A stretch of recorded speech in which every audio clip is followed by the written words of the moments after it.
నాకు అన్యాయం జరిగింది, నాకు నయవంచన జరిగింది, నన్ను అతను వేధిస్తున్నాడు, నన్ను ఆదుకోండి అన్నా చంద్రబాబు నాయుడు గారు, పవన్ కళ్యాణ్ గారు అని అరిస్తే, బయటకొచ్చి గొంతెత్తి అడిగితే కూటమి రాజకీయంతో పాటు పోలీసు వ్యవస్థ కూడా కలిసిపోయి ఆమెని జైలుకి పంపించే వరకు ఎవరు నిద్రపోలేదు.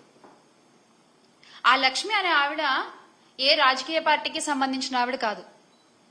వివాదాలకు దూరంగా ఉంటూ భర్తను పోగొట్టుకుని పిల్లలతో జీవిస్తున్నటువంటి సగటు మహిళ. ఆమెకు జరిగిన అన్యాయాన్ని గుర్తెరిగి ఆమె బయటకొచ్చి, దాని నుంచి బయటకొచ్చి మళ్లీ తన కుటుంబ జీవన పోషణ కోసం తనకు జరిగిన అన్యాయం నుంచి బయటపడితే, తను ఆ కిరణ్ రాయల్కి ఇచ్చినటువంటి 1,30,00,000 తనకి తిరిగి వస్తే అది తన కుటుంబానికి ఉపయోగపడతాయి అని చెప్పి నమ్మి ఈ కూటమి ప్రభుత్వాన్ని సహాయం అడిగితే ఏం చేశారండి? మీరిచ్చిన తీర్పు ఏంటి? ఆవిడ అరెస్ట్. అంటే బహిరంగ సభల్లో, అధికారులతో సమావేశాల్లో మీ మాటలు కోటలు దాటుతాయి.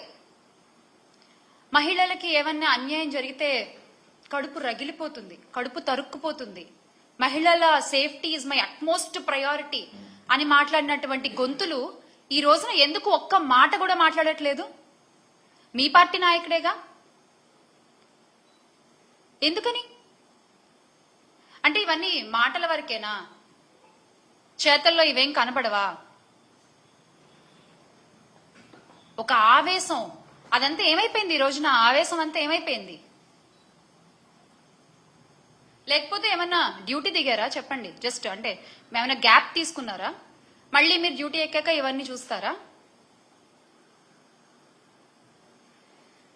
రాజకీయ ముసుగులో ఒక మహిళను వంచి మోసం చేసి, అంటే ఎంత సిగ్గు విడిచి ఆమె బయటకు వచ్చి ఇదంతా జరిగిందంతా చెప్పి 30 సవర్ల బంగారం తీసుకున్నాడు, మా అధికారు వస్తున్నాడు, 1,30,00,000 నాకు కావాలి అంటే అత్తగారి నుంచి వచ్చిన ధనాన్ని, నగదుని, బంగారాన్ని ఆ లక్ష్మి అనే ఆవిడ ఆయనకి ఇస్తే, ఆయన ఈ రోజున మాట్లాడే మాటలేంటి? తిరిగి అడుగుతున్నందుకు గొంతు పిసికి చంపేస్తా, నీ పిల్లలు పెద్దవాళ్ళు అయ్యారని ధైర్యంతో మాట్లాడుతున్నావా, వాళ్ళ కాళ్ళు విరిచేస్తా, ఏ పోలీస్ వస్తాడు, ఎవరు చూసుకుంటారు, ప్రయారిటీ మాకు ముఖ్యం, మహిళల రక్షణ మాకు అట్మోస్ట్ ప్రయారిటీ అని మాట్లాడతాడు. కానీ ఆ పార్టీలో ఉండేటువంటి నాయకులు మాత్రం చేసే పనులేమో ఇవి. అంటే ఈ ఆధారాలన్నీ పట్టుకుని ఆ సగటు మహిళ పోలీస్ స్టేషన్ కి వెళ్లి ఫిర్యాదు చేద్దాం అనుకుంటే కనీసం కంప్లైంట్ కూడా తీసుకోరా అండి పోలీసులు? ఇదేం అన్యాయం అసలు? ఏం రాజ్యం నడుస్తోంది ఇక్కడ? ఇదే గత 5 ఏళ్లలో చూసుకుంటే ఫోన్లో దిశ యాప్ ని నొక్కిన, ఫోన్ ని షేక్ చేసిన, ఆడపిల్లలపై అన్యాయం చేయాలనుకున్న వాళ్ళని షేక్ చేసేలా, వాళ్ళ అంతు చూసేలా పనిచేసిన వ్యవస్థలో ఉన్న ఈ రాష్ట్రంలో ఈ రోజున మహిళలు భయంగా బతుకుతున్నారు. అరే ఇంత జరుగుతున్నా ఒక్కళ్ళు నోరెత్తరు, ఒక్కళ్ళు నోరు తెరిచి మాట్లాడరు. ఈ లక్ష్మి గారి విషయమనే కాదు, కూటమి ప్రభుత్వం అధికారంలోకి వచ్చిన దగ్గర నుంచి ఆడపిల్లలపై, చిన్న పిల్లలపై ఎన్ని అఘాయిత్యాలు జరిగాయండి, ఎన్ని అన్యాయాలు జరిగాయి? కనీసం ఒక్కళ్ళన్నా మాట్లాడారా? మన రాష్ట్ర హోంమంత్రి అనిత గారు మాత్రం పేరుకి మాత్రం హోమ్ మినిస్టర్, ప్రచారాలకే పరిమితం అవుతున్నారు, ఆవిడ ప్రకటనలకే పరిమితం అవుతున్నారు. పోలీస్ వ్యవస్థ హోమ్ మినిస్టర్ చేతిలోనే కదా ఉంటుంది. ఎందుకు దాన్ని మీరు కట్టుదిట్టంగా చేయలేకపోతున్నారు? రాష్ట్రంలో గంజాయి సాగు చేసిన, ఆడపిల్లలకి అన్యాయం చేయాలన్న ఆలోచన వచ్చిన ఆ రోజే వాడికి ఆఖరి రోజు అని చంద్రబాబు నాయుడు గారు చిలక పలుకులు పలికారు కదా. చంద్రబాబు నాయుడు గారు ఈ రోజున ఆడపిల్లలకు అన్యాయం చేసిన ప్రతి ఒక్కడు కాలర్ ఎగరేసుకుంటూ తిరుగుతున్నాడు బయట. ఇంకా చెప్పాలంటే ఆ ఆడపిల్లలకి అదే చివరి రోజు అయింది కొన్ని సందర్భాల్లో. దానికి మీరు ఇచ్చే సమాధానం ఏంటండి? దానికి మీరు ఇచ్చే సమాధానం ఏంటి?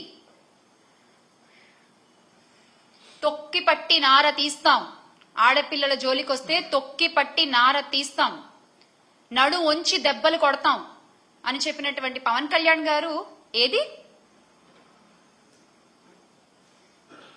తొక్కలేదు, నారాలేదు. మహిళలకు అన్యాయం చేయడం ఒక రాయల్టీగా ఫీల్ అవుతున్నారు జనాలు.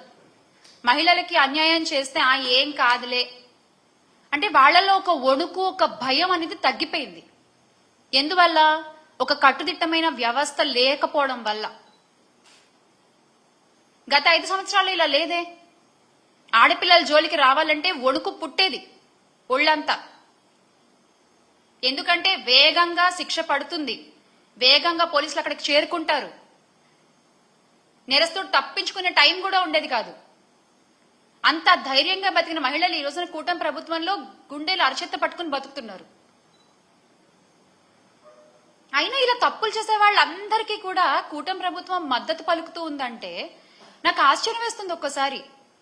మళ్ళీ కిరణ్ గారి విషయంలో, కిరణ్ రాయల్ గారి విషయంలో అంటే ఆగ మేఘాల మీద లక్ష్మి గారిని అరెస్ట్ చేయడానికి జైపూర్ రాజస్థాన్ జైపూర్ నుంచి పోలీసులు వచ్చేశారు, అరెస్ట్ చేశారు, తీసుకెళ్లిపోయారు. మరీ గమ్మత్తుగా ఈ విషయాన్నైనా 3 రోజులు ముందే చెప్పారు. పలానా జైపూర్ నుంచి పోలీసులు వస్తారు, లక్ష్మి గారిని అరెస్ట్ చేస్తారు, చూసుకోండి కావాలంటే అని.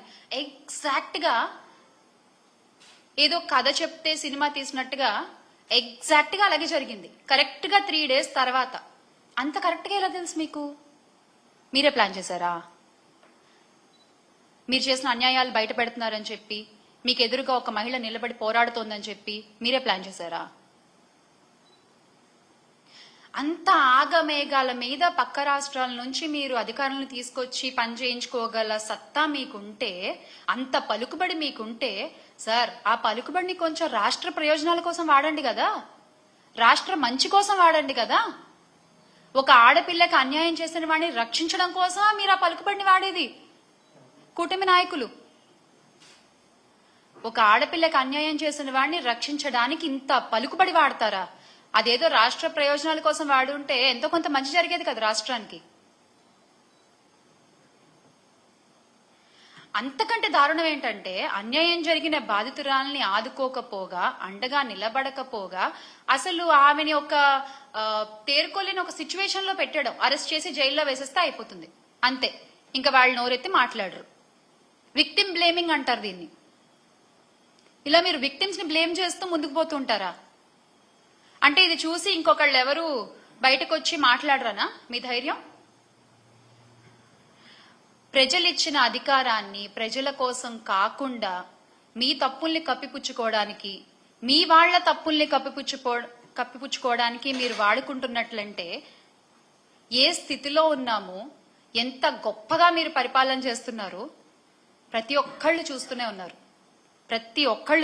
ఉన్నారు. అంతెందుకండి, డిప్యూటీ సీఎం గారి సొంత నియోజకవర్గంలో ఒక ఆడపిల్లపై అత్యాచారం జరిగితే ఈ రోజు వరకు ఆయన వెళ్ళి మాట్లాడలేదు. ఏంటండి మీరు రక్షణ కల్పించేది మహిళలకి? ఏంటండి మీరు ధైర్యాన్ని నింపేది మహిళలకి? ఒకటి మాత్రం బాగా అలవాటైపోయింది, ఏది జరిగినా వైఎస్ఆర్ కాంగ్రెస్ పార్టీ వైపు వేలెత్తి చూపించడం, ఎస్కేపిజం. ఏది జరిగినా వైఎస్ఆర్ కాంగ్రెస్ పార్టీ వైపు వేలెత్తి చూపించడం. నవ్వుతున్నారు, అయినా మీకేం పట్టట్లేదు. నవ్విపోదురుగాక నాకేంటి సిగ్గు అన్నట్టుంది మీ ప్రవర్తన. నిజంగా అలాగే ప్రవర్తిస్తున్నారు మీరు. ప్రశ్నించే గొంతు నొక్కడమే ధ్యేయంగా కూటమి ప్రభుత్వం ముందుకెళ్తున్నారు. సోషల్ మీడియాలో మిమ్మల్ని ప్రశ్నిస్తున్నారని చెప్పి సోషల్ మీడియాలో వైఎస్ఆర్ కాంగ్రెస్ పార్టీ వైపు మాట్లాడే వాళ్ల మీద ఎన్ని కేసులు పెట్టారు, ఎంత ఇబ్బంది పెట్టారు. కానీ మీరు ఒక్క విషయం గుర్తుపెట్టుకోవాలి, అణగదొక్కేస్తే అణిచిపోతారులే అనుకుంటే మీరు తొక్కిన ప్రతి అడుగు కింద నుంచి ఒక వట వృక్షమై లేస్తారు తప్ప ప్రతి కార్యకర్త భయపడి వెనక్కి తగ్గేది లేదు. భయపడి ఎవరు వెనక్కి తగ్గరు.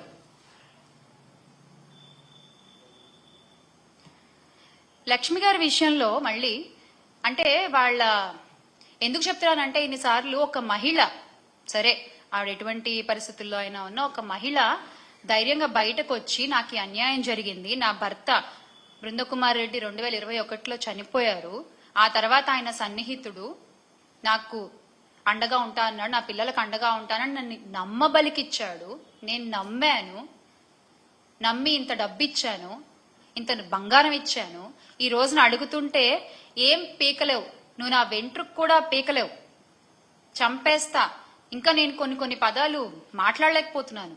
అటువంటి దుర్భాషలాడి, అటువంటి భాషని ఉపయోగించి ఒక మహిళపై ఆవిడంత ధైర్యంగా బయటకు వచ్చి మాట్లాడుతున్నందుకు ఆ ధైర్యాన్ని మెచ్చుకుని ఆ మహిళకి అండగా ఉండకపోగా ఒక మహిళని కొట్టిన వాణ్ణి, ఒక మహిళని అబ్యూజ్ చేసిన వాణ్ణి, ఒక మహిళ దగ్గర డబ్బు దొబ్బేసిన వాణ్ణి మీరు వెనకేసుకొస్తున్నారు. మీరు ఇచ్చింది ఏంటి? ఆ పార్టీ అధికార ప్రతినిధి గారు ఇంత జరిగితే ఏం చేశారు? ఒక నోట్ రిలీజ్ చేశారు. పార్టీ కార్యకలాపాలకి పలానా వ్యక్తిని, ఆ కిరణ్ రాయల్ అనే వ్యక్తిని దూరంగా ఉంచుతున్నాము అని జనసేన పార్టీ నుంచి ఒక నోట్ రిలీజ్ చేశారు. అదేంటది? తొక్కిపట్టి నార తీయడం కదా మీ పార్టీ సిద్ధాంతం. ఇప్పుడు ఏమైపోయింది ఆ సిద్ధాంతం? మీ వాళ్ళ దగ్గరికి వచ్చేసరికి ఆ సిద్ధాంతం ఏమీ ఉండదు కదా. వైఎస్ఆర్సీపీ ప్రభుత్వ హయంలో మహిళలు గాని, యువతులు గాని వాళ్ళ చేతుల్లో ఒక ఆయుధంలా పనిచేసిన దిశ యాప్ ని మీరు నిర్వీర్యం చేశారు. అంత గొప్ప వ్యవస్థలు మీరు ఎలాగో తీసుకురాలేరు. కనీసం దాన్నైనా పునరుద్ధరించవచ్చు కదా. కనీసం ఆడపిల్లలకు